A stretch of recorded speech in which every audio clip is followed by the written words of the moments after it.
Sveiki, jūs žiūrite jau 4. video iš 8 video serijos apie universalius dėsnius ir šiandien apie pakankamumo ir gausos dėsnį. Esu Justina Vasilevičiūtė, traukos dėsnio coachingo specialistė ir trenerė. Ir mano noras yra šiais trumpais video pristatyti, kaipgi veikia universalūs dėsniai, kad jūs galėtumėt pradėti visų pirma pastebėti, kaip jūs taikote juos savo gyvenime ir pradėti taikyti juos sąmoningiau, pritraukiant daugiau į savo gyvenimą to, ko norite.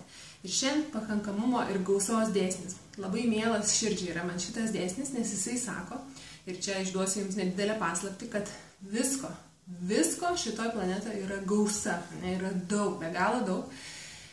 Kodėl tada tas žodis pakankamumo šalia gausos dėsnių? Todėl, kad dažnai mes esam įpratę galvoti, kad kažkur yra trūkumas, kad kažko tai mums trūksta.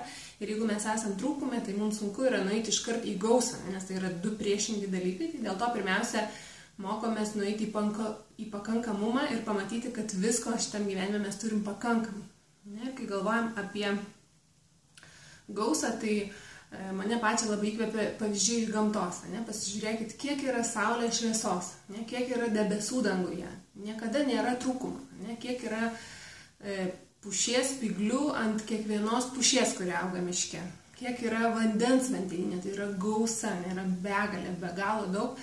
Ir aš, kaip žinia, esu didelė mėgėja degintis, tai kai einu degintis į pievą, tai juk nesumažėja saulės šviesos niekam kitam vien dėl to, kad aš deginuosi. Tai panašiai ir viso kito gyvenime yra be galo daug ir jeigu mes pasiemam savo dalį tiek, kiek norim, tai nereiškia, kad kažkam trūksta, nėra niekur trūkumo. Taip pat yra laiko gausa, nes kartais mums atrodo, kad kažko nespėjom padaryti, kad nėra laiko. Aš kai dirbu su individualiais klientais, tai man kartais žmonės sako, bet aš negaliu skirti laiko savo ir savo poreikiams, nes aš neturiu laiko, nes aš labai užsiėmęs. Tai kai kuo labiau esi užsiėmęs, tuo svarbiau yra rasti to laiko savo. Laiko yra visiems vienodai, bet kai kurie žmonės viską suspėjo, kiti ne. Tai klausimas tik tai, ką mes su to laiku darom. Pinigų gausa. Pinigų irgi yra neribotas kiekis, yra gausa šitoj planetoje. Klausimas tik tai, kaip mes esame įpratę matyti. Neseniai skaičiau straipsnį, kad pinigai iš tikrųjų yra pagaminti ne iš popieriaus, kaip aš anksčiau galvojau, bet iš medvilnės. O medvilnė, dabar pagalvokim, kaip pamatyti gausą pinigų, tai pagalvokim, kiek yra medvilnės aplinkui mus. Rankšluosčiai ir patalynė visi yra pagaminti iš medvilnės. Popieriui gaminti naudojama medvilnė, tai reiškia popierius ir visos knygos, kurias jūs turit savo namuose. Netgi muilui gaminti pasirodo yra naudojama medvilnė ir netgi mano katinas pagamintas iš medvilnės. Juokauju, katinas mano nepagamintas iš medvilnės, Bet šito pavyzdžiui norėjau parodyti, kad mes galim pradėti pamatyti gausą, nes tos pačios materijos, iš kurios pamatyti pinigai, mūsų kiekvieno namuose ir ofisuose yra pilna aplinkui.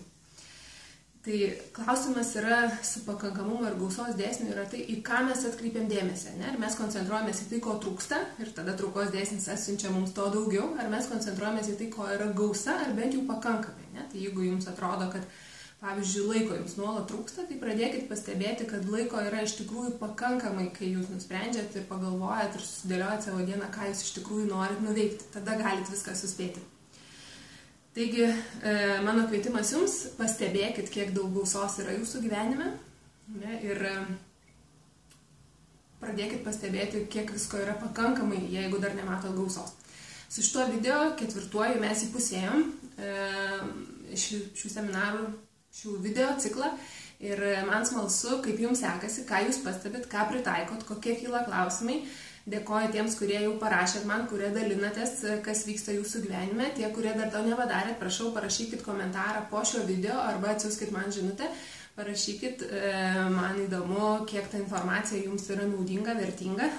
Kitas video bus apie absoliutaus potencialo dėsnį, kaip jisai skamba, ir kaip jį taikyti, ir kaip tai susiję su traukos dėsniu ir visais kitais dėsniais jau kitam video. Prisiminkit, kad visata visada jūs palaiko, jinai visada atneša jums tai, ko prašo.